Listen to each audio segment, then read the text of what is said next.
do it.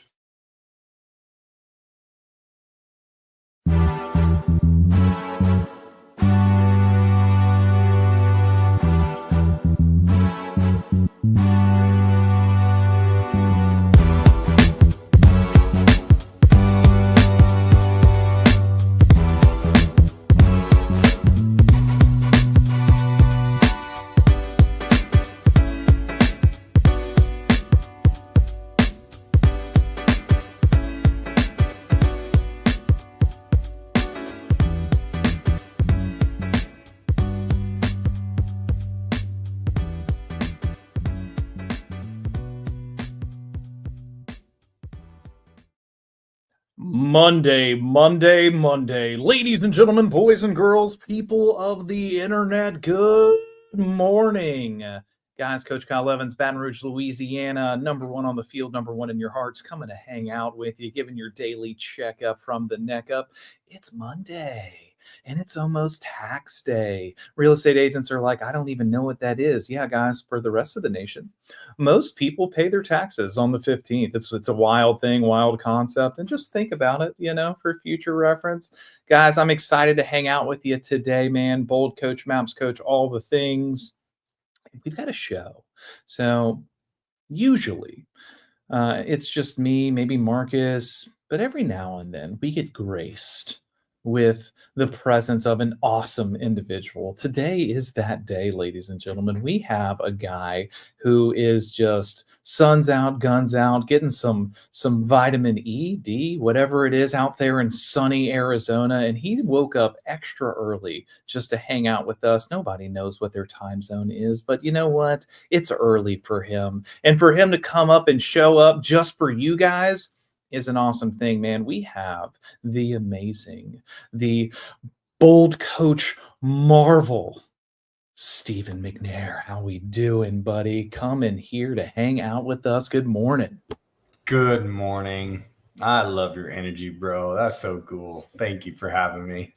Dude, it's good to have you, man. I'm glad that you kicked the Java in early today just to come pour into the people of the interwebs, man. Look, I know this. I get the benefit of having you in my world. I get the benefit of seeing you also in an awesome bold vest, letting people know that we're on the same team. That's right. For those of the people out there who don't know you, who don't have the privilege and honor of having you in their world yet, man, who are you? Oh, well, thank you. Yes. I really enjoyed your introduction. So yeah, I'd almost rather you just keep this going. No, my name is Steven, like you mentioned, Arizona boy, born and raised, happily married, been married for 15 years. I was pretty young when I got married. Could you tell? No, I have 3 kids, been in real estate since 2010, did all the investing stuff, of course, still do, have multiple rentals. Love that. I sell real estate at a high level in Arizona, mostly in Tucson, Arizona, a bunch in the Valley in Phoenix and surrounding area as well. Bold coach, been bold coach since 2018. Fun fact, I speak Spanish fluently. Gringo loco, pero hablo español muy bien.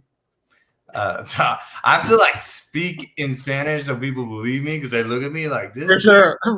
Like, come on, bro. No, you don't. Like at home, 90% of what we speak is in Spanish, just so you know. So yeah, that's kind of cool. The reason I say that though is half of our population in Arizona speaks Spanish, and so it's great to know that I speak Spanish for when you got a client in Arizona.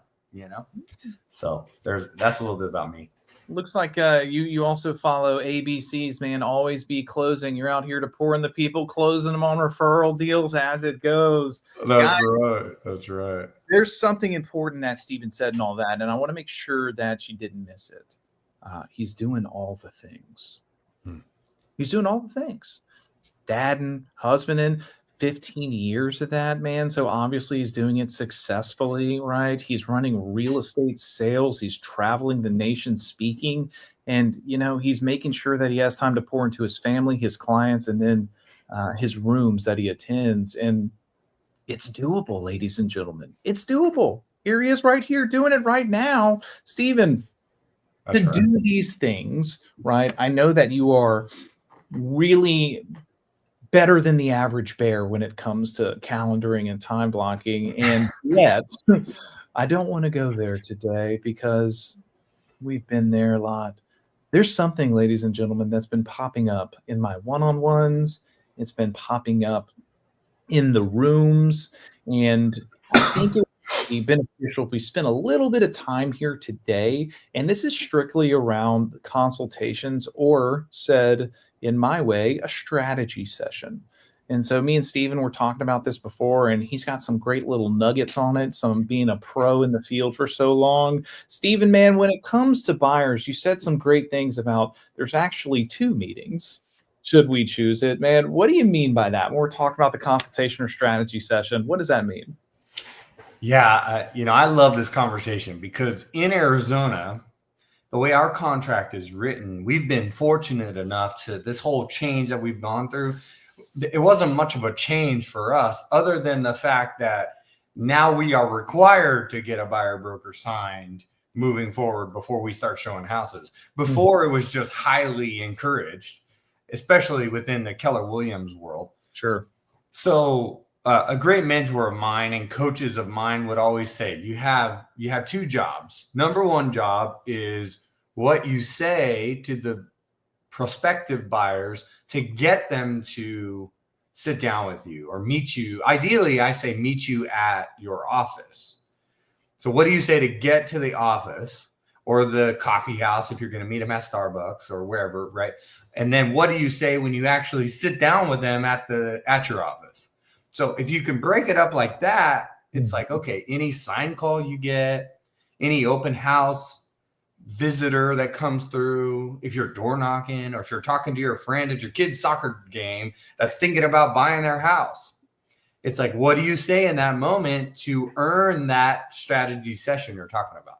And then once you're at the strategy session, what do we say? See, when I split it up like that, it's like, okay, which one do I want to practice? What do I say? What questions do I need to ask? How do I need to show up? And then once again, I attempt to chunk it down. Mm-hmm. And what is my ultimate goal? See, if it's the first conversation, what is the sale? Well, the sale is to sit down with them in a buyer strategy session. That's the sale.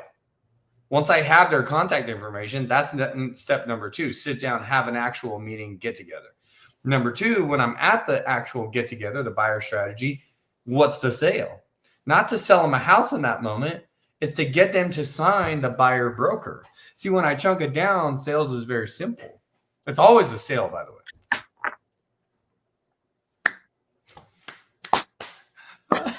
I appreciate the round of applause. It's so simple, like you said. And a lot of times where we run into problems is we overcomplicate things. We make them harder than it is. And you just took a deep, easy, quick dive into a simple saying, clarity is power. What is my objective in this conversation? What is the desired outcome? Well, it's to meet in person.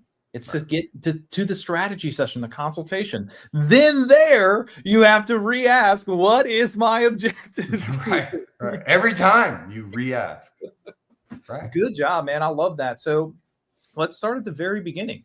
If we're talking about number 1, right, getting them to the consultation, how does this happen? Do you have anything that you kind of like a process you follow or some gems that you say, or is it straight exploratory? Like, what does that look like for you? Yeah, definitely. Okay, so here's something that I always teach in class that I'd love to share with you and all the listeners. Once again, first I must make peace with the fact that I must, thank you, write this down. I do say this in the room because this has helped me and I've learned it from the best sales individuals out there. Everything you do is a sale. You are a professional salesperson. That's an affirmation to myself, by the way. And I'm just making peace with the fact that I am a salesperson. So if you don't like that, you might be in the wrong industry, right? So make peace with the fact that you're a salesperson. And then I say, okay, what are the best salespeople? What do they do? Well, there's 3 steps to being a great salesperson. Number 1, ask compelling questions. Ask great questions. Ask great questions. Number 2, tell compelling stories. So ask great questions, tell compelling stories. Number 3, let silence do the heavy lifting. So in other words, shut up when you go for the close, get out of your own way. You what? I feel attacked. Yeah, that's right. Me too, because we're social butterflies and we want to be talking the whole time. So I'll go through it again. Number 1, ask great questions. Number 2, tell compelling stories. Number 3, let silence do the heavy lifting. Okay, so the reason I say that is because I'll just share a story. It's easier. Just the other day, like yesterday or the day before yesterday, I got a call from a friend. My wife put in our group chat with all her lady friends because she attended First Step to Bold, we went through the competition conversation. So she was there. I was like, I want to do this. And she took the conversation, put it in her big, massive group chat with all of her friends saying, hey, don't forget, my husband's in real estate. I'm in a competition. I want to win. So my husband gives me money. Help me out. Who do you know that's looking to buy herself? Right. She's like made it her own because she's not a real estate agent. Mm-hmm. And so she put it in the chat. Lo and behold, 2 days later, one of her friends in the chat calls me and it's like, hey, Steven, I'm thinking about buying a house. Can you help me? And I'm like, yes, I can. Yes, I can. That is what I do. And so we started talking and she's never bought a house before. But that's my point is I started asking her questions. Say, great. Have you ever bought a house before? Or are you experienced in this? Mm-hmm. Ask great questions. And so we go through, another great question that I love to ask out of the gate because it gives you great insight. And it's like a hidden compliment. So I'll ask, are you buying the house in cash or are you considering obtaining financing? Now, no matter who they are, no matter how well I know them, I'm asking them that question. Because if they're not buying in cash, it's a compliment. They're like, oh my gosh, that's so cool. He thinks I have enough cash to do that. And if they are buying in cash and you don't assume that they're buying in cash, they are not happy with you if you don't assume that they're buying cash. So either way, you win. Okay. And so she said, like most people will say, no, I need financing. Excellent. I'd love to help you with that. Have you started working with a lender? Like we went through all the normal conversations. And if you don't know those normal questions, create a list. That's the best way to practice. If someone were to call you off of a sign call, what are 20 questions you could ask them? Just practice that. And so, because I don't want to be the one vomiting information on them. I want to ask them questions. And depending on their questions is how I'll take that conversation. Remember, though, from that call, what is my ultimate goal? Remember what I said at the beginning, Kyle? I'm putting you on the spot. What is your ultimate goal from the call? I think it's to make them your client for life or actually have a strategy session with them. There you go. So ultimately, I need to get to that. My questions are leading to that. And then one of my favorites that I'll throw in here is, so you've never bought a house before. I get that. Have you ever thought about buying a house? And most of the time they're like, yeah, a couple of years ago, we started the process and we didn't get it. Most people are in that situation, depending on their age. And I say, great. Has anyone ever offered to do a buyer strategy session with you? Or if you call it a buyer consultation, whatever you want to call that session, that sit down, that meeting. And everyone that I've ever talked to, I don't think anyone that I've ever talked to that I've asked that question has said, oh yeah, I've been offered that before. No one has ever been offered that before. Like, oh my gosh, that's crazy. That's what I'll say. That's crazy. Well, I'd love to do that with you. Here's what we're going to do. We're going to get together and we're going to talk about the entire buying process. And it will be very valuable for you. I'll let you you can ask me any questions you want about the buying process. And then we'll figure out the best way to move forward together. Does that sound okay? And voila. She accepted the buyer strategy session. And then I just pull out the calendar. So I have Thursday at 1 p.m. or Friday at 12. Which one works better? Whatever your calendar looks like. So we took something that we overthink a lot. And Steven, in true pro fashion, just chunks it down into something simple and easy to follow, right? Number 1, ask great questions. Number 2, tell a compelling story. And number 3, let silence. By the way, guys, I want to bring up a fact. When he went to explain this to you, he immediately went into storytelling. There's a reason he's good at sales. It's because he's literally practicing what he preaches while preaching the message to you. We've got to get better at telling stories because it adds social validity in the client's mind, whether they know the person the story is about or not. It's the fact that someone else did it and you're not just telling me what to do. It's, oh, someone did that. Oh, walk through that. Oh, this is how it won. This is how they lost. Like, he's nailing it right now, guys. And so thank you. Have some of those questions pre-programmed in your mind. Remember, like he told you, the financial piece, always ask for cash, give them the credit, give them the grace, and then know the objective. The objective is to meet together. And a little nuance thing that he did, just in case that you missed it, which I'm sure you did because the guy is slick as a can of oil out here.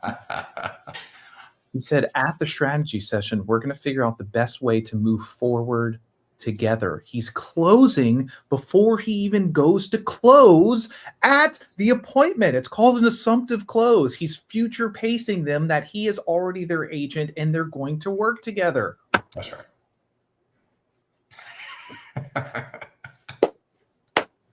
Cool. So they meet. Obviously, they're going to on that. When you meet, man, so break it down there. Like, what are you doing? What are some simple things that you're employing? Obviously, we can't go into a master class on the strategy session, but what are some high level stuff? Yeah. Okay. So a big one is where you're meeting. Ideally, and this is one of the best things about Keller Williams is we still have amazing market center office space where you can meet. I don't have an office at my office. That's mine personally. Yet there's 4 or 5 conference centers that I could just call and reserve. That's my most ideal place to meet. I've met at coffee shops. I've met at their workplace before. Nice. I've met at their house before, their rental house or their current house. I love that. So I want to see where they're lit. If they have, appropriate place to meet, I'll go there. I've also met at the first showing in the past. Right. If there's a house that they want to see, I've done that. The danger with that nowadays is you're supposed to have a buyer broker. Right. Sometimes, though, if they're calling on your listing, see, I'll definitely meet on my listing. If they're adamant about, I want to see this house, I'll give them that ground. I'm just giving real world scenarios because I've had agents in the room say, well, I can't get them to go to the office. Well, then you got to be better at conversations and asking questions because you can. And at the same time, I don't mind if they're so adamant about seeing my listing. I'm going to go show my listing because you can show your listing without, as long as it's your listing, you can show it without, having the buyer broker. And then there I do the buyer strategy session right there. They don't always know it because they might not have accepted it. Right. So where you meet is important. When I sit down with them, my agenda is the most important. And then, so at the very beginning, I tell them what we're going to go through. So that's key. You tell them what you're going to walk through. Here's the agenda for our meeting today. And you're setting that up for success. That's a classic train the presenter tool there, right? I mean, that's what you're doing. Yeah. I mean, it's a great class. And this is a presentation. Okay. And remember, what's the ultimate goal? To get them to officially work with you, which means they sign your buyer broker, or whatever you call it, and where you're all at. Okay. And so at the very beginning, just tell me about your life. I want to know about them, their goals. And I just go back to some of the questions that I ask them on the phone. So much of it, though, is already, they took time out of their busy schedule. They're already at a yes. Okay. I also love for them to tell me all about the type of house that they want. Right. So we'll go through and I'll just take notes. That's where I really am taking notes. Their personal life and then the house that they want. Tell me more. And then depending on this is where we can get into the details, but depending on how much inventory you have, I might need a really strong list because in Phoenix, for example, there's a ton of inventory. So I need 5 must-haves because based on, depending on their budget, we might have 20 or 30 possible houses we could see. I'm not showing 20 or 30 houses. So the other side of that is that maybe there's only one that we're going to see. So I'm setting up expectations around, we're going to make a really strong offer. So, you got to understand your market as well. But all of that's happening as I'm going into this. Essentially what we're doing is we're building value. I pour so much value into them that the question is easy. The close is easy. We say in the room all the time, you got to make a whole bunch of deposits before you can make a withdrawal. You must present your value. These are all the things I'm going to do for you. When you hire me, we are going to do these things. I work on your behalf. I become your fiduciary. And then I teach them the process of that. Again, if you're really good at it and you practice, this could be a 15, 20-minute long meeting, max 30 minutes. I don't want to be more than 30 minutes there. I've also been in buyer consultation or buyer strategy sessions that have lasted an hour, hour and a half, because we're chatty. And that's okay, because I'm building a relationship. Yet my goal is that 30-minute time frame. Okay. And then at the very end, let's go to the close. Once we've built all of that, essentially, this is how I present it, because this is the Arizona standard. You got to change it a little bit.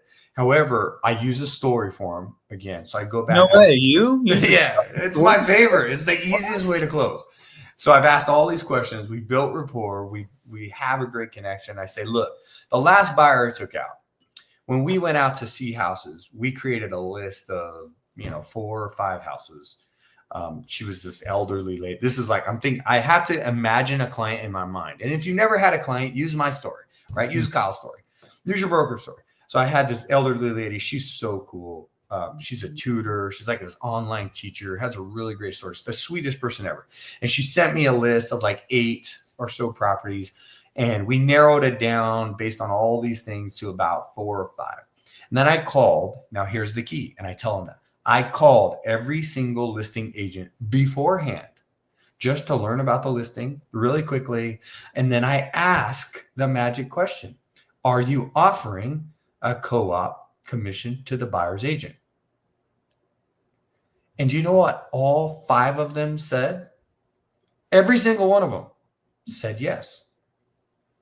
Now, here's why this is important to you, Mr. and Mrs. Buyer, because right now I'm going to ask you to sign a document that's required, by the way. My broker requires it, that says you're going to pay a commission.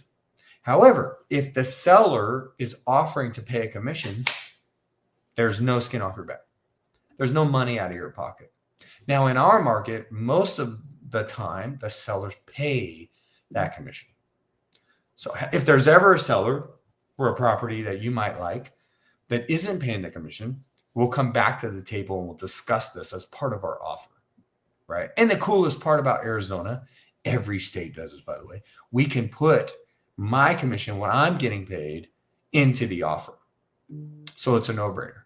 So for us to move forward, I need you to sign this document. And I don't know if I'll say need, but I'm doing it here because I want you to hear what I'm saying. I say, I need you to sign this document. It's required by my broker and by the National Association of Realtors. So in order for us to move forward and go see these properties that we've already identified, but by the way, most of the time, this is you giving me permission to work on your behalf. And then they sign here, press hard. Sign here, press hard. That's essentially the close, right? Here's a great closing line on that as well to plug in there. 100% of my clients sign this document. Oh, yeah, that's a great one. Dude, 100% of my clients, they authorize this agreement. Why? Because I can't work with them if they don't. It's 100% of the time they're authorizing the agreement. That's right. That's right. What you saw there, guys, is I want you to pay very close attention to the confidence level in which Stephen was speaking. What happens where closes get wonky is where your confidence and your energy gets wonky. And if you have an objection, what I tell people all the time, the objection you get is usually the one that you give. So if you in your mind are not confident, not sure in this, and don't see or feel the value and understand it, they're going to feel that when you go to close or awkwardly close. And Steven talks very matter-of-factly. This is how it works. This is what it is. This is what happens. Confidence, as if he jumped off the ground, he's going to come back to earth because gravity is going to pull him down. That's how we need you guys to be speaking in these consultations. I think Chase Delberdang, Chase, said this on one of the shows. It was like, people don't want to be told what to do, but they desire to be led. Yeah. Well said. We got to lead. We got to lead. You are the professional. Like, you are the fiduciary. Think about that. That's what differentiates the greats and the not so greats. Either you're a functionary or you're a fiduciary. When you have the confidence, when you lead your people, when you represent them as a professional, you become the fiduciary. That's right. And it's every step of the way. That's right.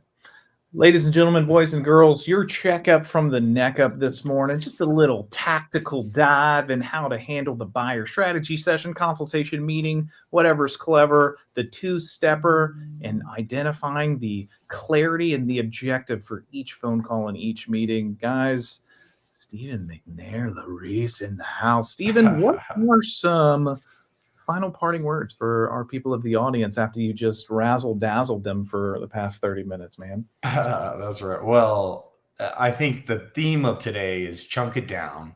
Mm-hmm. The question is, how do you eat an elephant? Just one bite at a time.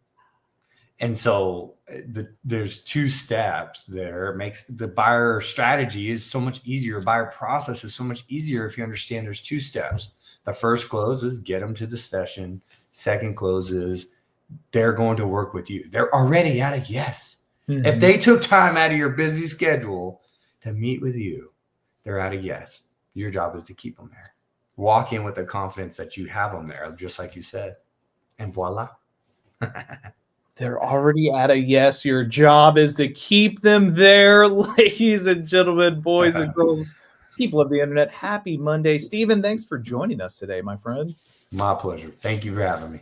One last question for you for the people of the interwebs who desire to have your pro-level care and fiduciary taking care of their clients in Tucson and Phoenix and all around Arizona. What's the best way that they can get in touch with you? Call or text me. So could you put it in the chat, my number? Is that the easiest way? Yeah. You can tell them right now, too. Oh, deal. 520-456-6950. Call or text. I'm available. Hit me up. Let's go. All right, ladies and gentlemen, have a great Monday. We will see you tomorrow. Love y'all. Take care.